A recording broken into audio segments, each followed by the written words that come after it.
सन 1872 ठंडी हवाएं अटलांटिक महासागर की सतह को चीरती हुई आगे बढ़ रही थीं। एक जहाज पानी पर धीरे धीरे तैर रहा था। उसका नाम था मेरी सेलेस्ट। दूर से देखने पर सब कुछ सामान्य लग रहा था, लेकिन जैसे ही एक दूसरे जहाज के नाविक उसके करीब पहुंचे, उनकी रूह कांप गई। जहाज बिल्कुल सही हालत में था, पाल ठीक, सामान सुरक्षित, मेज पर खाना रखा हुआ, लेकिन जहाज पर एक भी इंसान नहीं था। न कोई कप्तान, न कोई नाविक, न कोई संघर्ष का निशान। जैसे किसी ने अचानक समय को रोक दिया हो और फिर उस जहाज से हर इंसान को मिटा दिया हो। यहीं से शुरू होती है उस रहस्य की कहानी जो आज तक पूरी दुनिया को परेशान कर रही है। धरती का 70% हिस्सा समुंदर से घिरा है, लेकिन इंसान ने अब तक इसका सिर्फ एक छोटा सा हिस्सा ही देखा है। बाकी का विशाल अंधेरा आज भी अनजाना है, और इसी अनजानी दुनिया में सदियों से जहाज गायब होते रहे हैं, कुछ ऐसे जिनका आज तक कोई नामो निशान नहीं मिला। मेरी सेलेस्ट न्यूयॉर्क से इटली के लिए निकला था।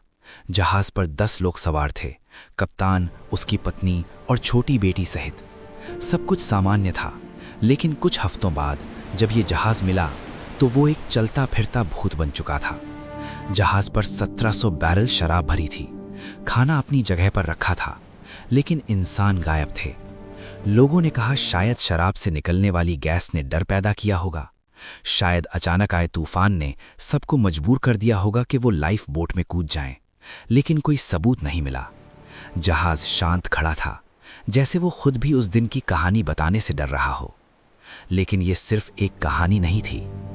अटलांटिक महासागर के एक हिस्से को लोग बरमूडा ट्रायंगल कहते हैं, एक ऐसा इलाका जहां से गुजरने वाले कई जहाज और विमान बिना किसी निशान के गायब हो गए। इसी जगह से 1918 में एक विशाल जहाज यूएसएस साइक्लॉप्स निकला। उस पर 309 लोग सवार थे। जहाज भारी माल लेकर जा रहा था। सब कुछ ठीक था, लेकिन अचानक वो गायब हो गया। न कोई डिस्ट्रेस सिग्नल, न कोई मलबा, न कोई लाश। 309 लोग जैसे कभी थे ही नहीं। समय बीतता गया, लेकिन रहस्य और गहराता गया। 1947 में एक और अजीब घटना सामने आई। एक जहाज से अचानक एसओएस सिग्नल मिला।